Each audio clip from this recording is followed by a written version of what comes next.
Hey guys, I just thought I'd bring y'all out here and maybe talk about last week's episode. And one of my favorite things about the episode, I ate a rat. Now, before I go into the process of how I skinned this thing and how I ate it and how I cooked it and all that good stuff, thought maybe I'd cook me up some supper. And that's right, since we're talking about eating a rat, I thought I'd cook some hot dogs. Close enough to a rat, I guess. While my hot dogs are cooking, go ahead and tell y'all about these little guys. So, I got that rat in a figure 4 deadfall that I had used a piece of mushroom that I had found as bait. And I actually split the end of the bait stick instead of having a point on it because the mushroom breaks. I actually split the end of the bait stick and stuck the mushroom in there so it would hold it. That way they'd have to work at it a little bit more to get all that bait out of it. They'd actually have to gnaw on the stick. It's crazy. This thing still kind of smells like the smoke from my shelter. They called this a field mouse, and down here in Georgia, a rat's a rat. I don't give a rat's ass what you call it. It's a rat. I don't care if it's this big, or this big. Alright? You've got little rats, you got field rats, and you got gopher rats. If you got rats, you got rats. That's all there is to it. This is a vole. It's more like a hamster. I know people's gonna be like, man, you ate hamsters? You know what, when you're hungry, you eat just about anything. But this cute little guy right here is a vole. And anyways, back to my story. I caught it in a figure 4 deadfall. And the figure 4 deadfall, as you saw in the episode, basically makes a 4 with an upright, a counterweight stick, and a bait stick. And it uses the weight of something to crush its victims, its prey. Anyways, to be completely honest with you, I had seen so many rats in my shelter already. And I thought, well, they're coming from somewhere, so I decided to set some traps. I set a few outside the perimeter of my shelter, and that one just happened to get one. Those things were so small and so fragile. It is honestly the hardest thing I've ever skinned. Because even just barely cutting with your knife around the ankle of the rat, you damn near cut its foot all the way off. Not really a big deal, but you know, to pass the time, I took my time and skinned that little thing like I would a raccoon here. You know. Again, it just helps pass some time when you can do that. After I got it all skinned out and gutted, I actually saved all the intestines to use as fish bait. But because I wasn't about to eat that, but I did eat the lungs, the heart, the liver, the kidneys, you know, all the good stuff. The brains, the eyes. Basically, you saw me cooking it with my little stick over my little fire pot. You know, basically what I did was I took a stick and I laid the rat carcass across it like this, and then I took some wire and just kind of wrapped them around it to keep it on the stick, and then I just roasted him over a fire like that. I do actually remember the reason that's in, you know, fast motion is because I accidentally hit the fast motion button on the camera. I think it's the only time I ever did that, but I accidentally hit the fast motion button on the camera. But you know what? I'm glad they used that because it was, you know, it's the way it played out, and I thought it was pretty cool myself. So I'm happy with that edit. But eating that thing, I was wondering how I was going to eat it. If I was going to pick around each little bone and just kind of nibble at it, or what. And I actually just took it off the stick. I think I took it off the stick. I may have just ate it right off the stick. I'm not sure, but I found out that there's only one thing that I couldn't eat on that rat, and it was the teeth.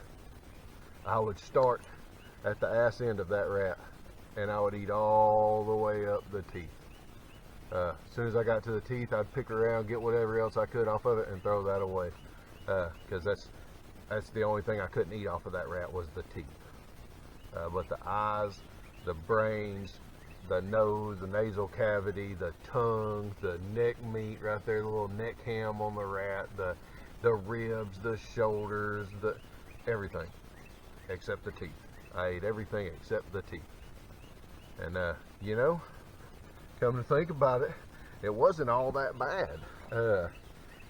Once you got your mind over it's a rat, it's just food at that point.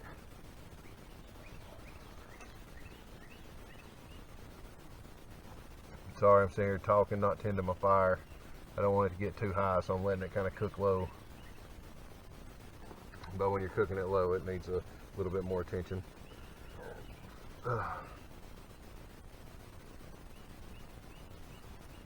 So yeah, it was actually pretty cool the way that happened. And you can see I took this piece of willow and made a hoop out of it.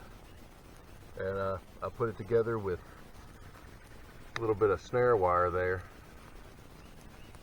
And I started, I would take the awl that I made on my multi-tool and poke little holes all the way around, and I would kind of thread the fishing line through it. And it stretched it out. And made a nice little design there, my little rat dream catcher. But I'm actually really glad that they showed that rat. It was kind of a turning point for me mentally, because even though it's not very much, it's just a morsel. You know, that whole thing wasn't even half as big as one of these hot dogs that I need to turn. I mean, you see the size difference in just the skin, and that skin was wrapped around something. So it wouldn't even have been as big around as that hot dog. We'll flip these bad boys. Oh no, one hit the ground, but that's alright, I ate a rat once. There we go. You can actually kind of see, it looks like the willow bark kind of looks like beef jerky now, where it's smoked in my shelter, which was really cool. And like I said, you can still kind of smell the smoky musk of the shelter.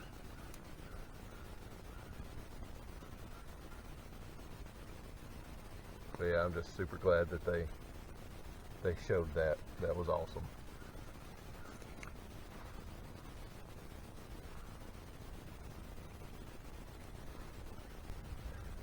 I remember before I went out, a dear friend of mine told me, if I catch a mouse,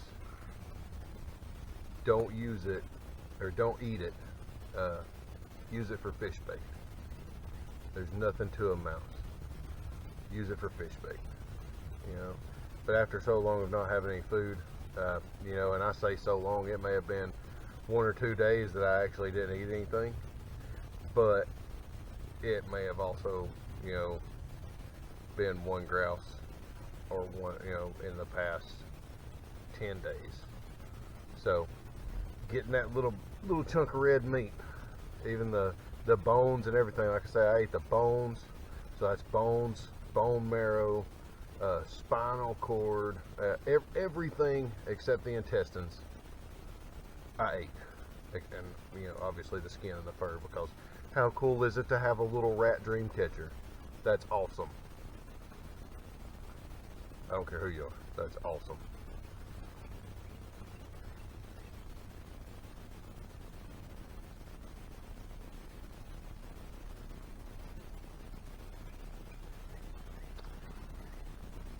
You know, maybe not at the time, but now those hot dogs are so much better than a rat. Okay, you know, at the time, the rat was probably the best thing I had ever ate. Yeah.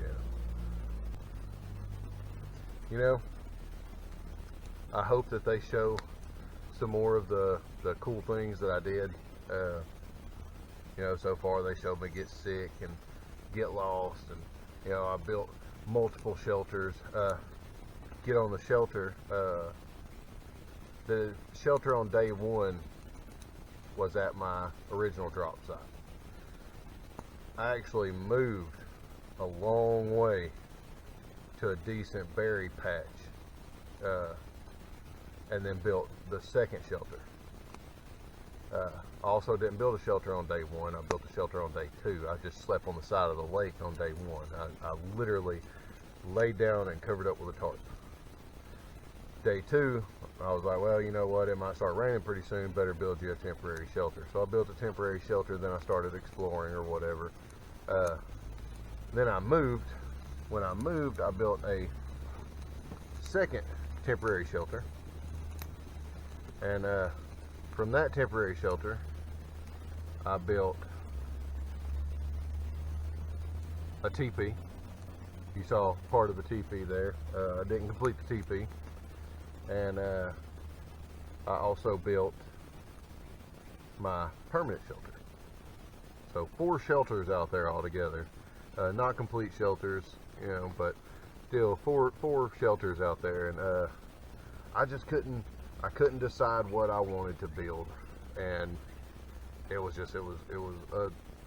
a tough decision for me to make, seeing that I had never been there before. I didn't know those materials. I didn't exactly know the weather. You can Google and research all you want, but until you feel that, you don't know the weather. And everything there was so much smaller than what I'm used to working with here. And not necessarily a bad thing for calorie, you know, conservation or whatever, but when you're used to working with trees that have, you know, a 16-inch diameter, and then you go from that to working with trees that have a 6-inch diameter, it's a big difference. And so building something substantial like that, like, you know, I wanted to go out there and build this awesome cabin and stuff like that, but that just didn't work out. What worked out was I had an A-frame that I built, and I wish they would show it, or would have shown it, but I could actually do a pull-up on that A-frame. That's how strong it was. And I saw Wyatt's shelter and him talking about the wind flapping the tarp. It will drive you crazy. My way of battling that was I took a bunch of spruce boughs and just piled them things up on and out. I wove them in and out, did everything I could to put a little bit of pressure on that tarp, and in doing so, it kept it from flapping.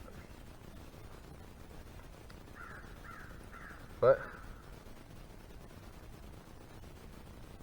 oh look, that's actually cooked to perfection. You always want one burnt side.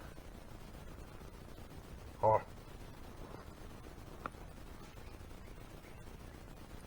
Man, oh man. Yeah, it's quite possibly better than a rat.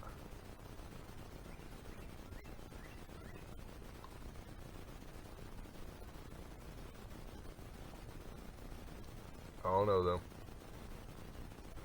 I remember being really happy about that teeny tiny rat.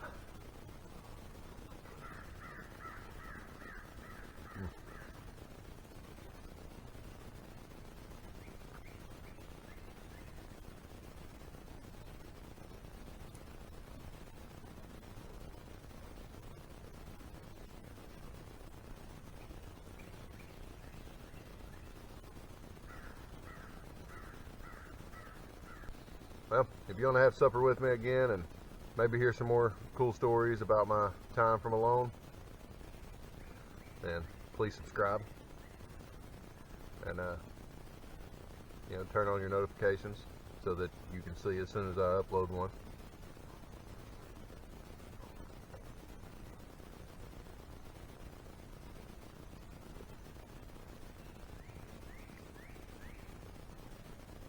I got a feeling there'll be more to come. Till then, thanks guys. We'll see you later.